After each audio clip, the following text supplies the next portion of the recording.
My name is John Allegrante. I'm on the faculty here at Teachers College. I'm directing a new institute for new international institute here at the college, and I'm also the Fulbright campus representative here at Teachers College. And I want to welcome you to this International Education Week panel of Fulbright scholars that we've organized for you. I just want to say a couple of things very quickly before I introduce our panel and what it is that we're going to do today. The very first thing I want to do is to say that International Education Week is a week-long celebration that takes place across all of the United States. It's an initiative that was started by the U.S. State Department in conjunction with the U.S. Department of Education. And it's intended really to celebrate the tremendous benefits of our global and international exchange that we see at our institutions across the country. And I sense, and I certainly hope, that you will get a sense for what that means by listening to our panelists today talk about their own Fulbright experiences that they've had. And that's the intent here. It's to catalyze your interest in global work and global exchange. It may catalyze your interest in applying for a Fulbright program award of either a student level or perhaps a scholar level. We've been doing this for several years because we think it's important.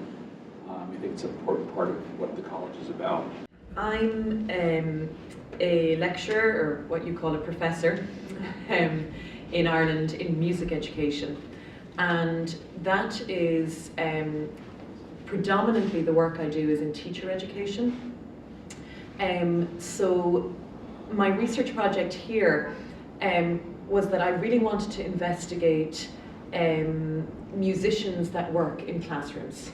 So these are visiting musicians or teaching artists, as they're called here in the US, and their role in schools. Because of course that can be a very tense relationship within school environments, because they're not a class teacher, they're something else. So what I particularly wanted to look at was that kind of partnership between class teacher and visiting musician, and how they work together or don't work together to deliver music education in schools. So that was my particular interest. And of course the reason to come here was because New York City has a very established foothold in this idea of musicians working in classrooms through organizations like the Lincoln Center, Carnegie Hall, Philharmonic Schools. You know, there's so many initiatives that happen here. And this is something that's very much evolving as a practice in Ireland. So that was really the reason I wanted to come here and investigate and explore how it works here, as I said, the challenges involved, and particularly looking at that relationship between teacher and musician. Because of course, any of you that are involved in teaching and teacher ed will know that the success of these initiatives often rests on not necessarily the children involved, like you'd think, but often how that partnership works with a teacher and with leaders within schools. There's a lot more that goes on than just the children and musician interactions.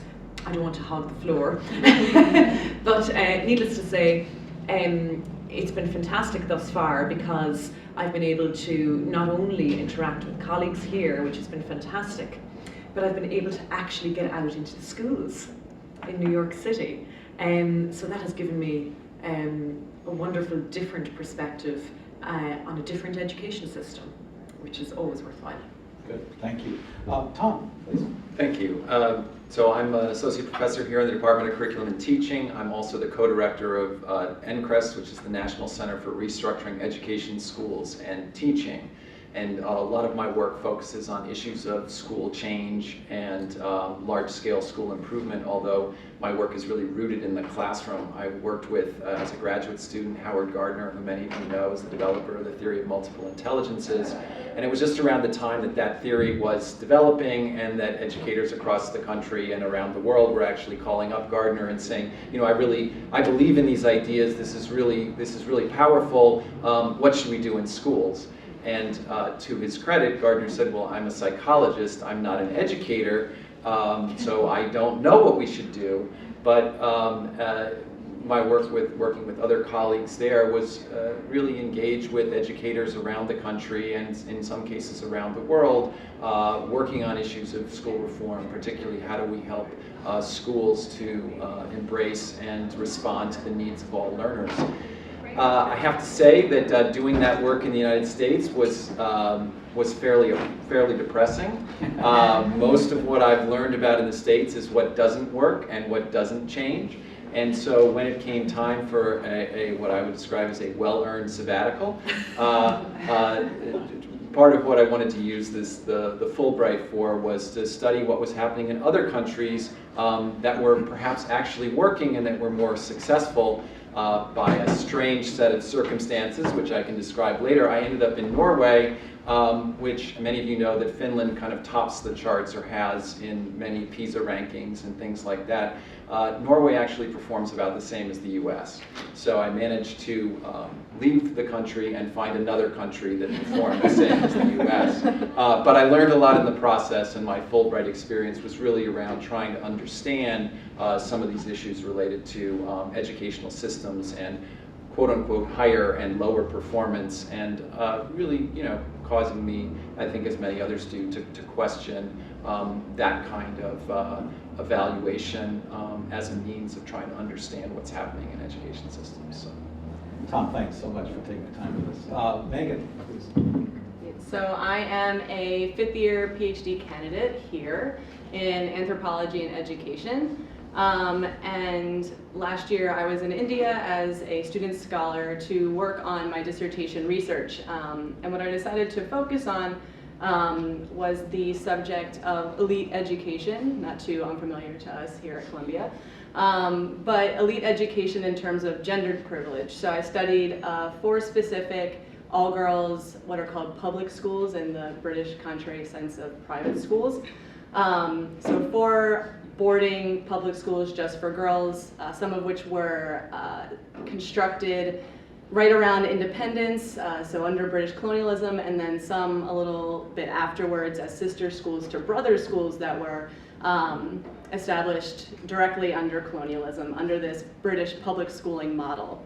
So what I wanted to look at was, given that a lot of these schools are in North India, which is a region that even today gets painted comparably as a more conservative region, a more traditional region, especially in terms of gender inequalities, and how does that then meet up with this large-ish group of elite girls who get this kind of education? How does it fit into the verbiage of women's empowerment and how that will solve some of the North's issues of inequalities? Are these girls actually empowered? What do they understand as empowerment? And a lot of that came down to what do these schools hope to produce, and how has that changed over the years, since so many of these schools are built on this kind of historic nostalgia of status, of being these great schools, which started off in very Victorian ways of just creating great housewives to create fabulous parties for their princely husbands. Has that been recreated to really produce career women in India who go abroad or stay within the country, and to that end, or is there still such a ceiling where now, given this new population that is causing these schools some grief of the business class, this dreaded business class that's infiltrating these schools and gaining access, how does that work up with ideas of values and what these girls should be doing after they graduate? So in terms of my Fulbright experience, as was brought up by the first speaker, it just really allowed me to have a really great support system in terms of accessing these schools, because a lot of times, I don't know if any of you look at people who try to study up in culture or in schools, but sometimes access can be difficult. So the Fulbright relationship, oh, she's a Fulbright scholar, sure, please come on in, kind of gave me a little bit of an edge at these schools. And also I did, just as a point of interest perhaps to some of you, I also in the past did a group Fulbright Hayes Fellowship to Ethiopia, so I don't know if anyone is considering a group Fulbright as well. Okay, thank you very much. Matthew. Right, thank you. I have a Finnish last name. My name is Kolehmainen, and so I've always been intrigued with my ancient Finnish heritage. And when this opportunity came up, I just took advantage of it. And this was a long time ago. I probably have been out of the program itself the longest. As far as anyone on the panel is concerned, my Fulbright was in 2003 to 2004. But I can talk a lot about what Fulbright has done for me since then in the last decade, because it's opened so many doors. It's just door after door after door is opened, and so I've been so extremely grateful because of that. My original project was to go to Jyväskylä, Finland, which is the sport center of Finland. It's the Olympic training center. My field is sports medicine, and I'm currently an adjunct in the applied physiology department here at Teachers College, and I'm a postdoctoral fellow. I'm actually on my second postdoc right now. but very, very grateful to be here. I work on a very large NIH clinical trial here. It's called Strength Equated to Smoking Cessation Program. Dr. Joe Ciccolo is the head of that program. In any case, I went to Finland to study how depression and social support enhanced older adults' musculoskeletal functioning, actually. And so I worked for the Milwaukee County Department of Aging in 2000 to 2003. And I went to the University of Wisconsin, and so this opportunity came up, and every 5 to 10 years in Finland, all of their twins converge together. And just like in Iceland, they have these huge genetic databases, and they're able to do things in the Nordic countries that they can't do in the United States. So the government can say, okay, all the twins are registered in this study, and every 5 to 10 years, you will all converge on this town in central Finland, and we're gonna measure all sorts of things for 2 to 3 days. And so that was coming up. That was coming up. It was called the FITSA study, the Finnish Twin Study of Aging. And so I knew this was coming up because I read about this as a master's student. So I contacted the investigators, and they said, sure, we could use an extra pair of hands. And so we made the arrangements, and I got to Finland and studied language and culture for a few months. And before you know it, there were hundreds of elderly twins in that town, hundreds and hundreds of pairs of elderly twins that were just bussed and trained in from all over the country. And it took about 2 to 3 weeks to do all the measurements, but my Fulbright was about 12 months long. So I had all sorts of extra free time to work on small projects and travel the world, and I went to 16 different countries, and it was amazing. I went to Russia, I went to Moscow, St. Petersburg, and all the Nordic countries, and I mean almost all over Europe. But I was in Iceland actually for 2 weeks when I got a phone call, or I'm sorry, an email, and someone from the University of Texas was emailing to ask me to be a Ph.D. student down at the University of Texas, which was a really big deal because that's like a top 5 program in sports medicine. And so, I mean, the Fulbright program immediately did that for me, and I said yes, of course. And so after my time with Fulbright, I moved back to Wisconsin briefly, went down to Texas, finished my Ph.D. In 2009. I got a tenure-check job right at the peak of the economic crisis, and I was very, very lucky to get that. And then got a postdoc to Yale Medical School, and I was at Yale for 3 years in the Department of Psychiatry and in internal medicine, and then I'm doing my second postdoc here, and it's just opened so many doors because the name is immediately recognizable, Fulbright, on your resume, and you can interject in several different spots, and so. Before we go on to Sarah, I just want to comment about Finland and Iceland. Finland's this amazing laboratory, and has been for 40 years on population health issues. Right. I was going to ask if you had encountered Pekka Puszka, who's a famous Finn who studied cardiovascular risk in North Karelia. The North Karelia project is one of the more important population-wide epidemiologic projects of cardiovascular risk. Doesn't sound like an encounter. I never met him, but I lived very close to Karelia. Yeah. And so, yeah. So, you know, we haven't gone through our panel yet. You can see how fascinating all this is. Sarah, please. I might need the other. You're good.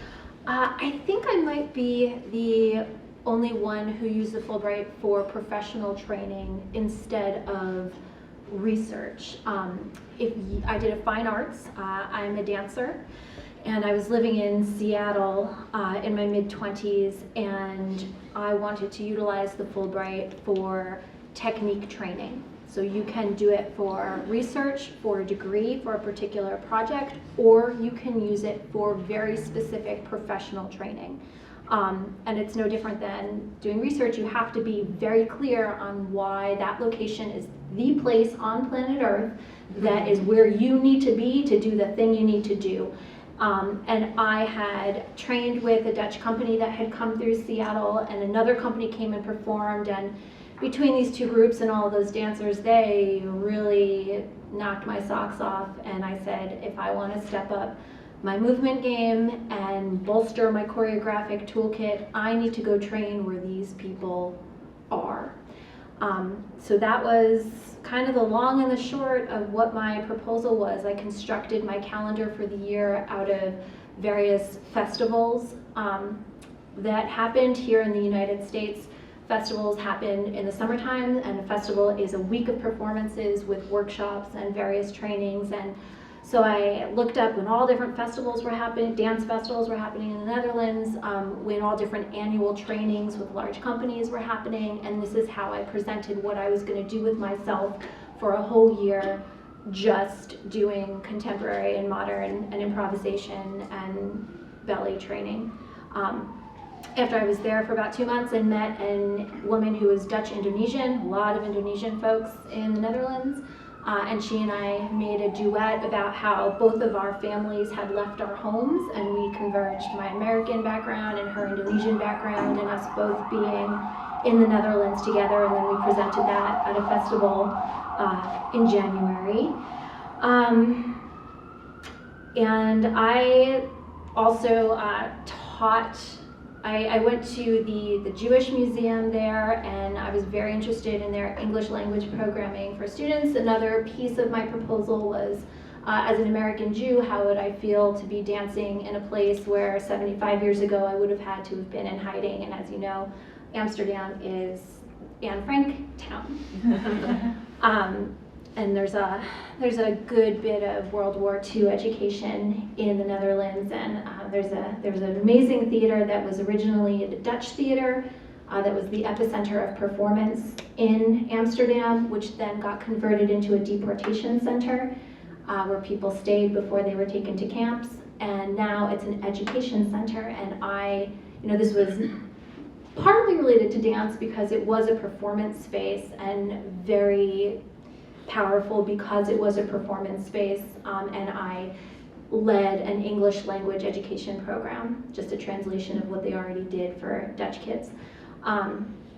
I decided to stay in the Netherlands. I was not particularly interested in going back to Seattle. I stayed on another year. I got myself a work visa via the Dutch-American Friendship Treaty, which was harder than getting the Fulbright in the first place. I feel like I need to put that on my CV somewhere. It's very difficult to get a residence permit in Europe. And this serendipitous thing happened that the International Association of Dance Medicine Science was having their conference in the Netherlands that October of 2009. And the way IADAMS, this Dance Medicine Association, works, they do it every other year internationally in different places throughout the earth. They have it in Switzerland, they have it in China, so the fact that it was in the Netherlands was very important. And a foot doctor whose clinic I had worked at, who's also a dancer, was coming, and that made me decide that I wanted to apply to graduate school for exercise science and sports medicine. So I spent that winter of living in the Netherlands, the second year, doing my graduate school applications, and that's how I wound up at TC. I'm originally from this area, so I was coming in and out of New York while I was away, and I did an interview during the winter of January 2010, and then I got accepted to come be in the applied physiology program, which is where I am now. I came in with the intention of doing physiology-based injury prevention education for dancers and athletes, and that's what I spent the first 3 years of doing this master's degree part-time focusing on. I got a part-time job managing a wellness program for female cardiology patients at St. Luke's, during my second year, and I have since switched my focus in applied physiology to exercise and heart health. And actually, Matthew is the leader of the master's seminar that I'm in right now, because he's a postdoc in the same program that I'm in. And I've had so many wonderful opportunities to talk with people who are interested in Fulbright, to kind of debunk the myth that Fulbright is something that magically happens at you, and that we're some sort of, I don't know, we're like these anomalous unicorns of academia. We are all people that had a vision of something we needed to learn, and then we constructed a coherent application to make it happen. Also, the statistics of the countries that you want to apply for are a very big deal. There was a 25% chance of getting a Fulbright in the Netherlands the year that I applied. 1 in 4 is pretty good. And I have had opportunities to be on panels since I've been back. I went and did a thing in St. Louis with people from around the world who are here, where I was this, part of the staff for the weekend. And again, its doors continue to open, and yeah, I love being associated with the Fulbright program. Good, thank you, Sarah. Oscar, and we're right on time, Oscar. Just keep going. Okay, I have half an hour. My name is Oscar Ardila. I'm originally from Colombia. When I was about 8 years old, I fell in love with piano. I don't know why, I don't know how, and I'm still trying to think why and how, but I fell in love. So I started studying music, and when I was around 15, I told my mom, what I want to do with my life is to be a professional pianist. And of course, she told me, you have to do something useful with your life. So I continued studying piano, and at the same time I went to engineering school for electronics. That's useful. But one day I decided to quit. And that day my mom kicked me out of the house. My father decided not to sponsor my school anymore, and I basically was jobless and without education. At that time I started to think, or to ask myself, why is this happening? Why if somebody wants to study music or arts in Colombia, they don't have chances to make a living? So I found 2 answers. The first one is, it's not about the semantic meaning of the art in Latin America. It's not that artists are not saying something. It's that the medium they use is not common language for everybody. How do you solve that? With education. On the other hand, artists emerging from popular classes in Latin America are not likely to get to the top, so it is very hard for artists from popular classes to become role models, so they don't have popular heroes in the art. How do you solve that? That's why I'm here. Long story short, I went to music school. I graduated with my bachelor's in piano. I came to the States for a piano festival. I was offered a scholarship to do my master's in piano in the States. And then I had an injury in my right arm and I couldn't play anymore. So one day I woke up and I had 10 hours that I used to devote to play piano to do something else. So what can you do? If you cannot be a pianist, what you can do is to help other pianists to be. So I decided with my wife, who is here, to create an international piano festival in Colombia. So I invited young artists around the world that have international careers, that have managers, that perform with big orchestras or win big competitions, and they go for 1 week every year to Colombia to teach master classes, to give small talks, and to perform recitals. And the most important thing for me is that they go and they talk with artists that are the same age and don't have the same opportunities, just to show them that it's possible if we have the right environment. And I think and I hope we're contributing to create the right environment. So I came here as a Fulbright student to Colombian Teachers College to pursue my master's in arts administration. I am currently the director of Bogota International Piano Festival that is happening in 2 weeks in Bogota. I think that's all. Okay, good. Well, thank you all very much. You've all touched in some way in your introductions about how Fulbright has perhaps shaped you. I heard a lot about how Fulbright provides an imprimatur and it opens doors.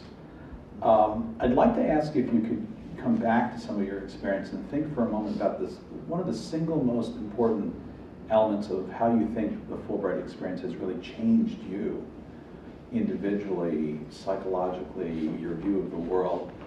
Give us something about how you think this experience of going into another country, perhaps to pursue professional development or even a research and scholarly project, but what about being in the culture itself? How does interacting with people from whom you were different shape you, and how does it transform you? And I'm just going to open up for anyone who's So, like so many people say, you obviously can't even begin to know another culture that you find different from yourself without being completely and fully embedded in that culture, whether that means learning the language, which Fulbright offers opportunities in various countries if you don't know the language to extend your Fulbright as a student Fulbrighter past 9 months to either 3 months more or 6 months more, again depending on country too, to learn that language before you go and try to do your research or your professional work, what have you. So I think that's something really great about the Fulbright, which it offers to people in certain countries where language is really necessary to be fully embedded, or try to be fully embedded as much as you can into a culture. But I think it also created excellent opportunities, not only for me to learn more about the country or the area or the region or just the schools I was studying in India, but so much of my conversation with these students revolved around them understanding me more. So there's just so many misconceptions about America in various countries, various people hold. So, it became a conversation about, creating generalizations both ways. So I would have, girls asking me, is it true in America that everyone eats meat? And I'm like, no. Or is it true in America that after you graduate high school, you don't care about your parents, so you just travel the world? And I'm like, no. So there's all these little moments where not only are you learning so much more about a different place, but you're helping others learn more about the diversity of American culture and reality past what's made known in the media, because in India, Western media is very popular, be it music or movies or what have you, and they'll see movies like, The Hangover, and they're like, that's what all Americans do, or something like that. So it goes both ways, whereas we in America, if we've never been to India, we see Bollywood, we're like, everyone in India does Bollywood, and you're like, no. So you really have this opportunity to fully embed in both directions. You create interests for the people you work with to perhaps even come to America one day. You become a resource to them. I mean, I had so many girls who, in this case, might have been applying for colleges in the US, so you help provide them information about what colleges are good, or how to write a great application essay. That you come across people who don't realize that there are Fulbrights for your country to come to America to do research or professional work. So you also spread opportunities for others to grab onto the Fulbright and utilize as well. I'm just going to take the prerogative and ask Ailbhe, who's here, just as a juxtaposition, who's living here in Gotham City, in the United States. What's this been like for you? I kind of have a very interesting, I suppose, backstory in that I'm not new to New York. So I need to come clean about that. So actually this has been interesting for me in so many ways personally, because I actually spent 5 years as a child in New York in the early 80s as an Irish immigrant. And we returned to Ireland in the early 1990s. So for me, coming back here, almost had this feeling of return, or a sense of coming full circle. And I suppose one of the nicest moments for me in that thus far, and I think there will be many more moments, was I returned to my old school up in the Bronx. And I hopped on that subway, and I'd gotten directions from one of the old teachers there, who's still there, who taught me. And I got in touch with her, and she remembered me, and that was wonderful. And I headed up, and she'd give me directions, and as soon as I got off the subway, I didn't even look at the directions I'd written down, because I knew exactly where to go. And it was one of those lovely moments. And I left when I was 10, by the way, so I was quite young when I left. But I knew exactly where to go, and I walked up to the school building and I delivered music workshops all day long to the children in that school. So personally, I mean, as you can imagine, that was a very, very powerful moment for me to return and be able to do something that obviously as a child aged 8, you could never imagine yourself in that position. So, so I suppose that it has been a very distinctly odd Fulbright experience, maybe. Although I know you returning to Finland, I know there were ancient roots, all right. But had you any? Sorry, John, I don't mean to chair. Jump right in. Please continue. There you go. Apologies. But I'm just making a connection. I mean, were there any kind of moments like that for you? I never knew any of my Finnish relatives. On my dad's side, we've been here 4 generations, and on my mom's side, we've been here since, well, my mom's one of the daughters of the American Revolution, and I'm, so 13 or 14 generations. So, you know, it was really eye-opening for me because I knew my ancestors had come from this country, and something must have happened to prompt them to come to America. And I found out a little bit about that and wars that they had in Finland that we've never even heard of in the United States. And after World War II, they had 2 more wars. They had the Continuation War and the Winter War. And I had no idea that they went through so much strife and belonged to Russia and Sweden. And they had such a different experience. And their democracy is much younger than ours. And so I found out that, you know, there's a lot that I could contribute in terms of my understanding of democracy and being a citizen of the world, and they taught me a lot as well. And I was able to go to some of the sites where I knew my ancestors were from, and one of them actually was Viipuri, and it's on the Baltic. Today it's part of Russia, so it's not even part of Finland anymore. And I didn't even know that they were from this place that now has a new name and is in a whole new country. And I was able to take a bus tour there and see the ruins of Viipuri, and it was somewhat shocking, but it was very, I don't know, it was very, you know, I could see myself as I sort of wandered off on my own, which I really shouldn't have done. But I did it, and I could just see myself as one of my ancestors who had been there hundreds and hundreds of years before that, and it was a mystical experience for me. But no, I never got to meet any living relatives, per se. Ailbhe, may I have the gavel back? Sarah, I just wanted to say that you said something very powerful, I thought, about your experience in the Netherlands, where had you been there 65 years ago, you would have been hiding. That must have been transformative in some way for you to understand something about what people experience there, people of your background experience there, and how you're visiting. Can you say a little bit more about how this may have transformed you? Well, I can speak to how interesting it was to me to speak with people whose grandparents had survived World War II from all different countries, because my great-grandparents all lived here. My grandfathers fought in World War II, but it gave me a sense of how globally different people experienced that time. And every time I saw an old person, I'm like, they lived here during that time when there was a Nazi occupation in this town. And you know, the dance community is very international. A lot of Italian, most of my friends weren't Dutch. And I made friends with a lot of Israeli dancers who had come from, my family was from Kiev, who, you know, also had been in Eastern Europe, but they had gone to Israel or South America instead of New York and the American Northeast.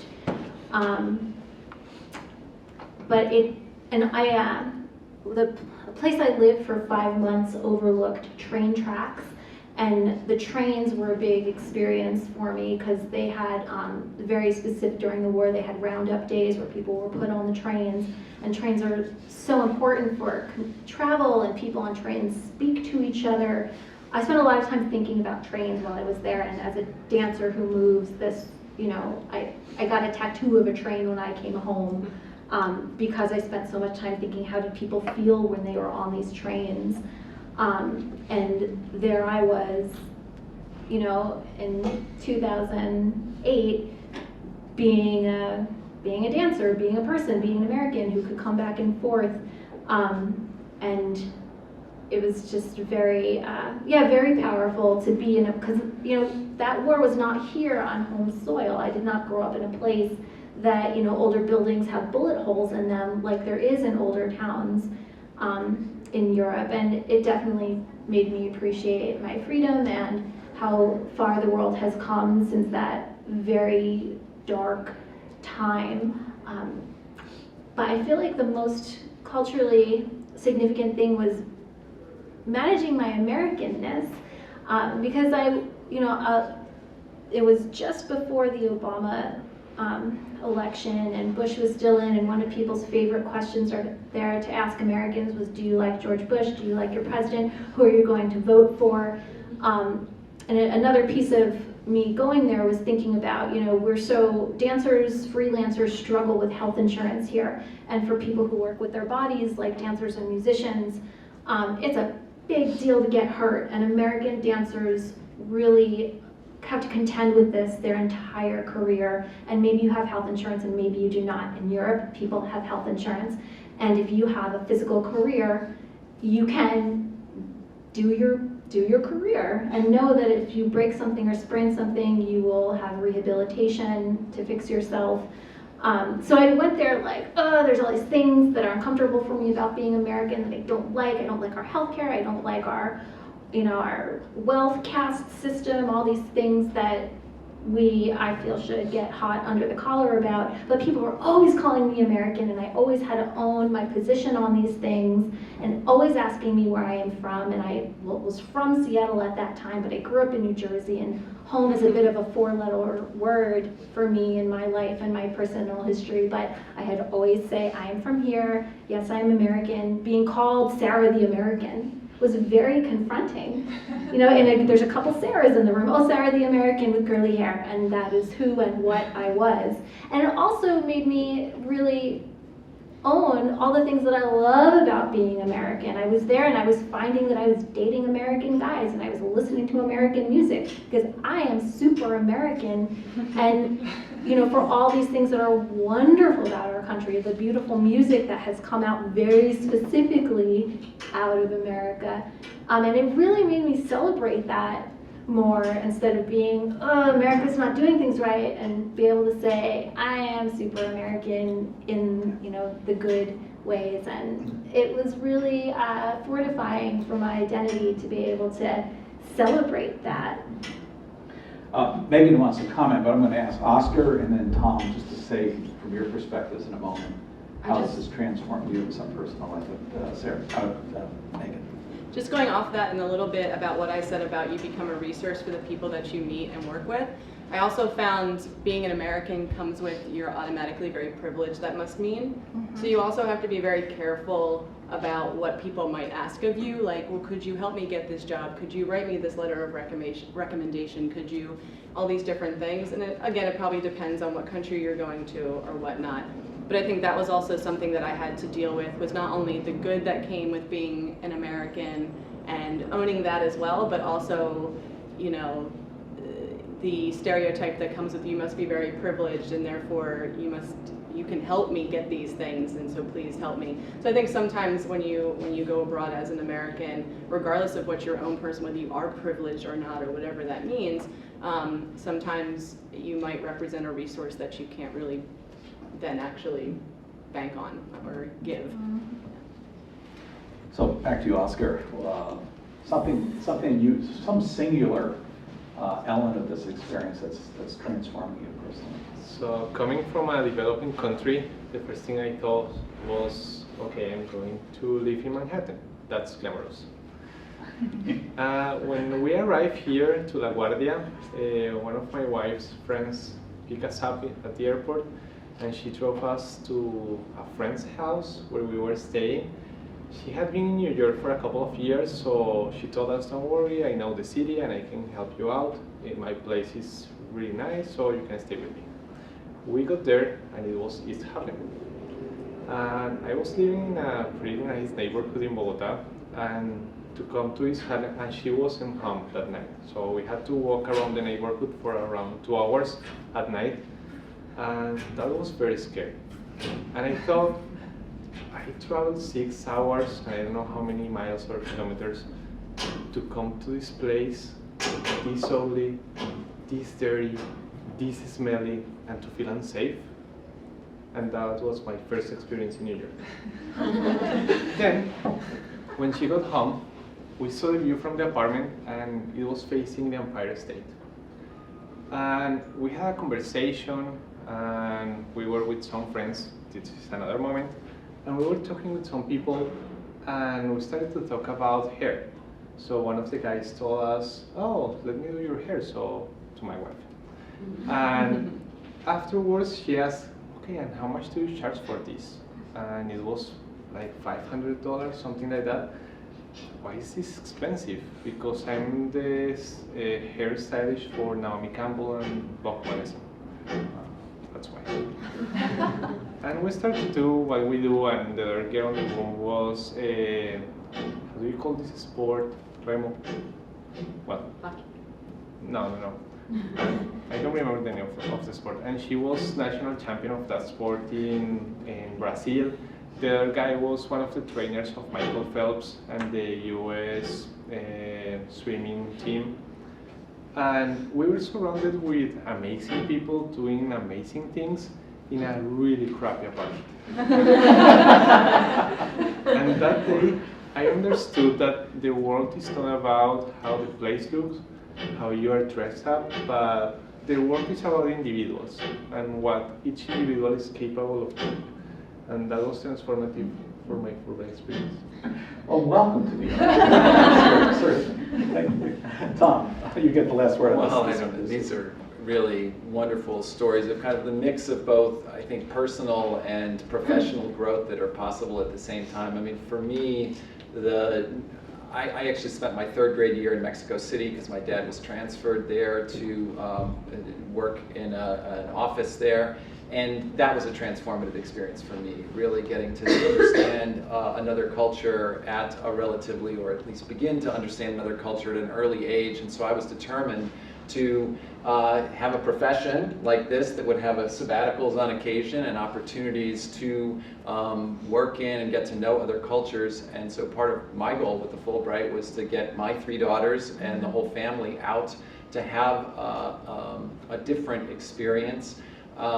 And I think, you know, it was transformative for them, which was also transformative for me. One of the interesting things we learned about the Norwegian education system from our 4th and 6th grader was they actually don't get any grades or any written marks until they're in 8th grade. In fact, it's written into law that you can't give them written marks until 8th grade. And you know, this was part of what I was learning as an educator, but also as a parent, which was, gee, the kids really loved that, but I had no idea what they were doing. But you know, the bottom line is, you know, they didn't do a lot of homework. They didn't appear to have a lot of academics. My 4th grader spent 1 day a week, the entire day, cross-country skiing in the month of January, and as I said, they had a great time.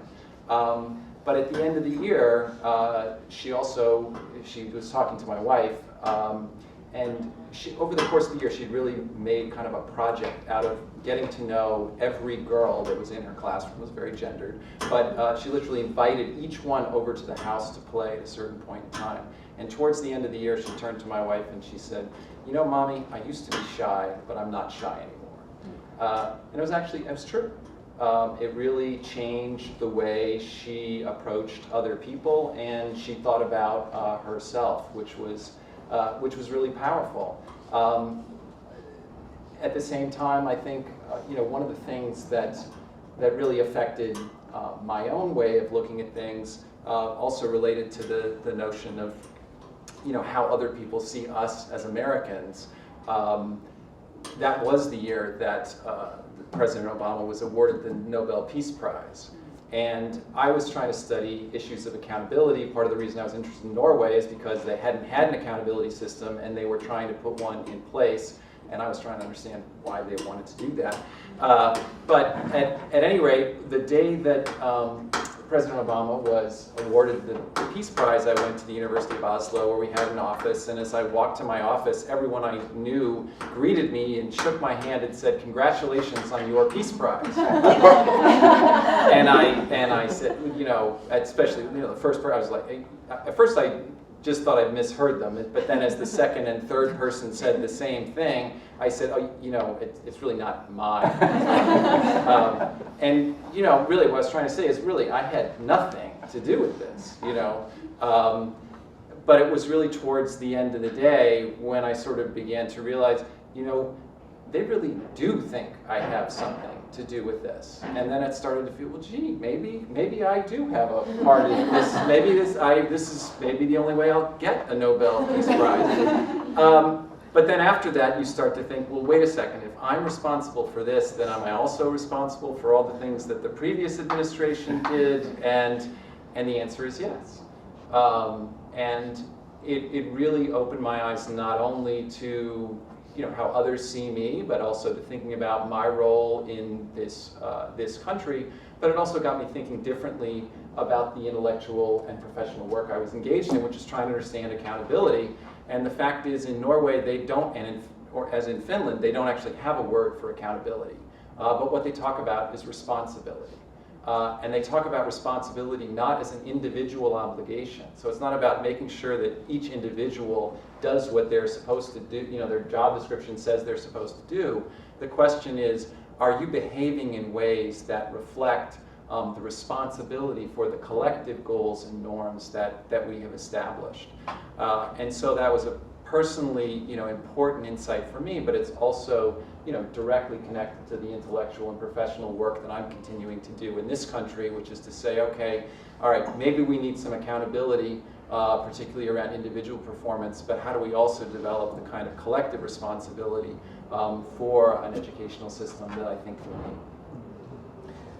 Thanks, Tom, and thanks to all of you. We are running out of time for this panel, and I haven't gotten through half of the agenda of what I would have liked to have mined with our panelists. But in the interest of time, and knowing that there are perhaps Fulbright aspirants in the audience, I'm wondering if you could give some advice to those who might be contemplating submitting an application for a Fulbright award.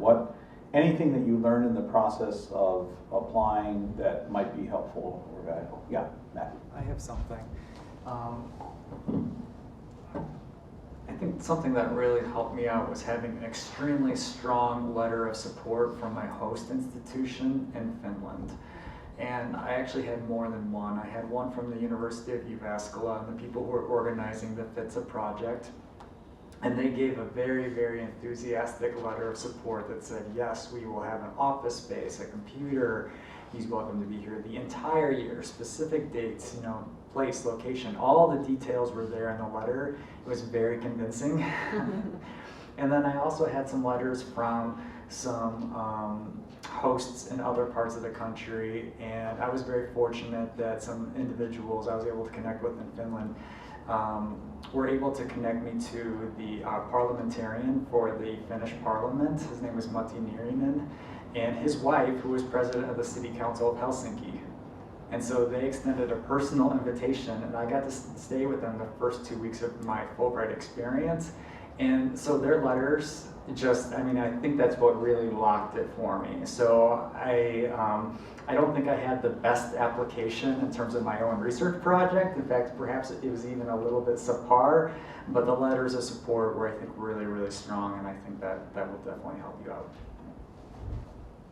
Yeah, Megan, Sarah?